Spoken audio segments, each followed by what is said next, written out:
ಹಾಲು ಉತ್ಪಾದಕರ ಸಹಕಾರ ಸಂಘದ ಅಧ್ಯಕ್ಷ ಚುನಾವಣೆ. ಬೆಂಗಳೂರು ಗ್ರಾಮಾಂತರ ಜಿಲ್ಲೆಯ ದೇವನಹಳ್ಳಿ ತಾಲೂಕಿನ ಚನ್ನಹಳ್ಳಿ ಹಾಲು ಉತ್ಪಾದಕರ ಸಹಕಾರ ಸಂಘದ 2ನೇ ಅವಧಿಗೆ ಅಧ್ಯಕ್ಷರಾಗಿ ರಾಮಣ್ಣ, ಉಪಾಧ್ಯಕ್ಷರಾಗಿ ಅನಿತಾ ಅವಿರೋಧವಾಗಿ ಆಯ್ಕೆಯಾಗಿದ್ದಾರೆ.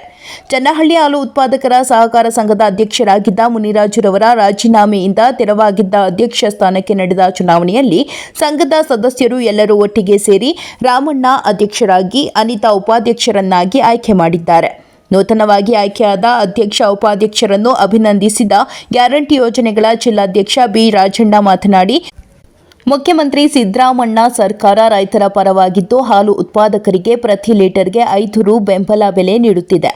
ಹಿಂದಿಗೂ ಸಹ 2013ರಿಂದ 2018ರ ಅವಧಿಯಲ್ಲಿ 3 ರು ಪ್ರತಿ ಲೀಟರ್ಗೆ ನೀಡುತ್ತಿದೆ ಎಂದರಲ್ಲದೆ ಅಧ್ಯಕ್ಷರು ಹಾಗೂ ಸದಸ್ಯರು ಸೇರಿ ಚನ್ನಹಳ್ಳಿ ಹಾಗೂ ಉತ್ಪಾದಕ ಸಹಕಾರ ಸಂಘವನ್ನು 1ನೇಯ ಸ್ಥಾನಕ್ಕೆ ಕೊಂಡೊಯ್ಯಲಿ ಎಂದು ಆಶಿಸಿದರು. ವರದಿ ಎಲಿಯೂರು ರಾಧಾಕೃಷ್ಣ, ದೇವನಹಳ್ಳಿ. ನಮ್ಮ ಎಚ್ಎನ್ ವ್ಯಾಲಿ ಬಂದ ಮೇಲೆ ನಮ್ಗೇನು ನೀರಿನ ಸಮಸ್ಯೆ ಇಲ್ಲ. ಇಲ್ಲಿ ನೀರು ಯಥೇಚ್ಛವಾಗಿ ಎಲ್ಲ ಬೋರ್ಗಳಲ್ಲೂ ಕೂಡ ಬರ್ತಾ ಇದೆ. ಅದ್ರ ಜೊತೆಯಲ್ಲಿ ಹುಲ್ಲು ಇರ್ಬೋದು, ಮೇವು ಇರ್ಬೋದು, ಅವೆಲ್ಲ ಕೂಡ ರೈತರು ಅವರವರು ಬೆಳ್ಕೊಂತ ಇದ್ದಾರೆ ಹಸುವಿಗಾಗಷ್ಟು. ನಮ್ಗೆ ಎಚ್ಎನ್ ವ್ಯಾಲಿ ಬರ್ದಿದ್ರೆ ನಮಗೂ ಕಷ್ಟ ಆಗ್ತಾ ಇತ್ತು. ಬೋರ್ವೆಲ್ನಿಂದ ನೀರು ಇರ್ತಾ ಇರಲಿಲ್ಲ, ತೋಟಗಳಿಗೆ ನೀರು ಇರ್ತಾ ಇರಲಿಲ್ಲ. ಇವತ್ತು ತೋಟಗಳಿಗೂ ನೀರು ಆಗ್ತದೆ, ಹುಲ್ಲುಗಳಿಗೂ ನೀರು ಆಗ್ತದೆ, ಮನೆಗಳಿಗೂ ಕೂಡ ನೀರು ಹೆಚ್ಚಿನ ರೀತಿಯಲ್ಲಿ ಆಗ್ತಾ ಇರೋದ್ರಿಂದ ನಮ್ಗೇನು ಈಗ ಈ ಸಮಸ್ಯೆ ಆಗ್ತಾ ಇಲ್ಲ. ಇನ್ನ ನಾವು ಹೈಯೆಸ್ಟ್ ನಂಬರ್ 1 ಸ್ಥಾನಕ್ಕೆ ಹೋಗ್ಬೇಕಂತೇಳಿ ನಮ್ಮ ಅಧ್ಯಕ್ಷರನ್ನ, ಡೈರೆಕ್ಟರ್ಗಳನ್ನ, ಮುಖಂಡಗಳನ್ನ ಕೂಡ ನಾನು ವಿನಂತಿ ಮಾಡಿದ್ದೀನಿ. ನಾವು ತಾಲೂಕಲ್ಲೇ ಕೂಡ ನಂಬರ್ 1 ಸ್ಥಾನ ಹಾಲು ಉತ್ಪಾದನೆಯಲ್ಲಿ ನಂಬರ್ 1 ಸ್ಥಾನಕ್ಕೆ ಹೋಗ್ಬೇಕನ್ನೋದು ನಮ್ಮ ಆಸೆ ಆಗಿದೆ. ಪಾಪ ಇರ್ತಕ್ಕಂಥ ಎಲ್ಲ ನಮ್ಮ ನಿರ್ದೇಶಕರು, ಅಧ್ಯಕ್ಷರು ಎಲ್ಲೂ ಕೂಡ ಪ್ರತಿನಿತ್ಯ ಬಂದು ಡೈರಿಯಲ್ಲಿ ಏನೇನು ನಡೀತಾ ಇದೆ, ಹೆಂಗ್ ಕೆಲಸ ಮಾಡ್ತಾ ಇದ್ದಾರೆ, ಸಿಬ್ಬಂದಿ ಯಾವ ರೀತಿ ಕೆಲಸ ಮಾಡ್ತಾ ಇದ್ದಾರೆ, ಮತ್ತೆ ಎಷ್ಟು ಫ್ಯಾಟ್ ಬರ್ತಾ ಇದೆ ಎಲ್ಲ ಕೂಡ ಅವರು ಕೂಡ ಚೆಕ್ ಮಾಡೋದ್ರಿಂದ ನಮ್ದು ಎಲ್ಲ ಗುಣಮಟ್ಟದ ಫ್ಯಾಟ್ ಇರ್ತಕ್ಕಂಥದ್ದು ಚನ್ನಹಳ್ಳಿಯಲ್ಲಿ.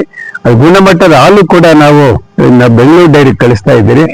ಅದೇ ರೀತಿ ಒಳ್ಳೆ ತಾಲೂಕಲ್ಲೂ ಕೂಡ ಒಳ್ಳೆ ಉತ್ಪಾದನೆ ಕೂಡ ಆಗ್ತಾ ಇರ್ತಕ್ಕಂಥದ್ದು ಹೇಳಿ ಸಂದರ್ಭದಲ್ಲಿ ಹೇಳಕ್ ನಾನು ಇಷ್ಟಪಡ್ತೀನಿ. ಉತ್ಪಾದಕರ ಸಹಕಾರ ಸಂಘಕ್ಕೆ 2ನೇ ಅವಧಿಗೆ ಅಧ್ಯಕ್ಷರು ಮತ್ತೆ ಉಪಾಧ್ಯಕ್ಷರ ಆಯ್ಕೆಯನ್ನ ಮಾಡಿರ್ತಕ್ಕಂಥದ್ದು. ಹಿಂದೆ ಮುನ್ರಾಜ್ ಅನ್ನೋರು ಅಧ್ಯಕ್ಷರಾಗಿದ್ರು. ಅವರು ನಾವು ಟರ್ಮ್ ಮಾಡಿದ್ರಿ ಒಂದೊಂದು ವರ್ಷ ಒಬ್ಬೊಬ್ರಿಗೆ ಅಂತೇಳಿ. ಅದೇ ರೀತಿ ಮುನ್ರಾಜ್ ಅವರು ರಾಜೀನಾಮೆ ಕೊಟ್ಟ ಮೇಲೆ ಈಗ ರಾಮಣ್ಣವ್ರು ಅಂತೇಳಿ ಈಗ ಅಧ್ಯಕ್ಷರಾಗಿದ್ದಾರೆ. ಮತ್ತೆ ಅನಿತಾ ಅಂತೇಳಿ ಉಪಾಧ್ಯಕ್ಷರಾಗಿದ್ದಾರೆ. ಈಗ ಎಲ್ಲ ಡೈರೆಕ್ಟರ್ ಕೂಡ ನಾವು 12 ಜನನು ಎಲ್ಲ ನಮ್ಮವರೇ ಇರ್ತಕ್ಕಂಥದ್ದು. 12 ಜನ ಡೈರೆಕ್ಟರ್ಗಳಿದ್ದಾರೆ. ಅದ್ರ ಜೊತೆಯಲ್ಲಿ ಕೂಡ ಇವತ್ತು ಈ ಸಮಾರಂಭದಲ್ಲಿ ನಮ್ಮ ನಂದೀಶ್ ಅವರು, ಮತ್ತೆ ಮುನ್ಕೃಷ್ಣಪ್ಪನು, ರಾಧಾಕೃಷ್ಣನು, ಬೈರೇಗೌಡನು, ಮತ್ತೆ ದೇವರಾಜಪ್ಪನು, ಇನ್ನೆಲ್ಲ ನಿರ್ದೇಶಕರು ಎಲ್ಲ ಈ ನಮ್ಮ ಸಂಘದ ಹಾಲು ಉತ್ಪಾದಕರ ಸಹಕಾರ ಸಂಘದ ಎಲ್ಲ ನಿರ್ದೇಶಕರು ಕೂಡ ಇರ್ತಕ್ಕಂಥದ್ದು. ಈ ಸಂದರ್ಭದಲ್ಲಿ ಇವತ್ತು ನಮ್ಮ ಡೈರಿ ನಿಜವಾಗ್ಲೂ ಕೂಡ ನಮ್ಮ ದೇವನಹಳ್ಳಿ ತಾಲೂಕಿನಲ್ಲಿ ಅತಿ ಹೆಚ್ಚು ಹಾಲು ಉತ್ಪಾದನೆಯಲ್ಲಿ 2ನೇ ಸ್ಥಾನದಲ್ಲಿರ್ತಕ್ಕಂಥದ್ದು. 1ನೇ ಸ್ಥಾನ ಬಂದು ಯಲೂರಿದೆ, 2ನೇ ಸ್ಥಾನ ಬಂದು ಚನ್ನಹಳ್ಳಿಯಲ್ಲಿ. ಈ 2ನೇ ಇಡೀ ತಾಲೂಕಲ್ಲಿ 2ನೇ ಸ್ಥಾನದಲ್ಲಿರ್ತಕ್ಕಂಥದ್ದು. ಅತಿ ಹೆಚ್ಚು ಹಾಲು ಉತ್ಪಾದನೆ ಮಾಡ್ತಾ ಇರ್ತಕ್ಕಂಥದ್ದು ನಮ್ಮ ಚನ್ನಹಳ್ಳಿ ಹಾಲು ಉತ್ಪಾದಕರ ಸಹಕಾರ ಸಂಘ. ಅದ್ರಿಗೆ ಇವತ್ತು ನಾವು 2ನೇ ಅವಧಿಗೆ ರಾಮಣ್ಣ ಅವ್ರನ್ನ ಕೂಡ ಅವಿರೋಧವಾಗಿ ಆಯ್ಕೆ ಮಾಡಿದ್ವಿ. ನಮ್ಮೆಲ್ಲ ಮುಖಂಡರು ಸೇರಿ ಮುನ್ಕೃಷ್ಣಪ್ಪನ ಇರ್ಬೋದು, ನಂದೀಶ್ ಇರ್ಬೋದು, ರಾಧಾಕೃಷ್ಣ ಇರ್ಬೋದು, ದೇವರಾಜ್ ಇರ್ಬೋದು, ನಾಗರಾಜ್ ಇರ್ಬೋದು, ಮುನ್ನಾಗಪ್ಪನ ಇರ್ಬೋದು, ಮತ್ತೆ ಸೀನಪ್ಪನ ಇರ್ಬೋದು, ಎಲ್ಲ ಮುಖಂಡರು ಸೇರಿ, ಶಿವಣ್ಣ ಇರ್ಬೋದು, ಎಲ್ಲರೂ ಸೇರಿ ನಾವೆಲ್ಲ ಗ್ರಾಮದ ಎಲ್ಲ ಮುಖಂಡರು ಸೇರಿ ಅವಿರೋಧವಾಗಿ ನಾವು ಯಾವತ್ತೂ ಕೂಡ ಅಧ್ಯಕ್ಷ ಚುನಾವಣೆ ಮಾಡಿರ್ಲಿಲ್ಲ.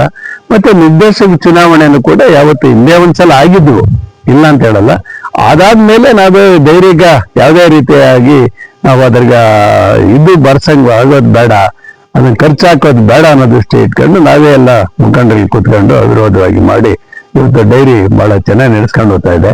ಅದೇ ರೀತಿ ಇವತ್ತಿನ ದಿವಸ ಸರ್ಕಾರದಲ್ಲೂ ಕೂಡ ನಮ್ಮ ಸಿದ್ದರಾಮಣ್ಣವ್ರ ಸರ್ಕಾರ ಮುಖ್ಯಮಂತ್ರಿ ಆದ್ಮೇಲೆ ಇದು 2ನೇ ಸಾರಿ ನಮ್ಗೆ 5 ರೂಪಾಯಿ ಪ್ರತಿ ಲೀಟರ್ಗೆ ಕೊಡ್ತಾ ಇರ್ತಕ್ಕಂಥದ್ದು.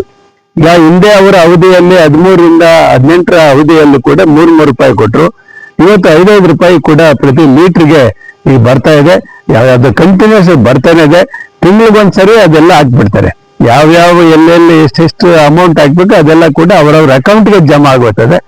ಆ ದೃಷ್ಟಿಯಿಂದ ಈಗ ಫೀಡ್ ಬೆಲೆ ಸ್ವಲ್ಪ ಜಾಸ್ತಿ ಆಗಿದೆ, ಅದನ್ನ ನಾವು ಒತ್ತಾಯ ಮಾಡ್ತಾ ಇದ್ದೀವಿ.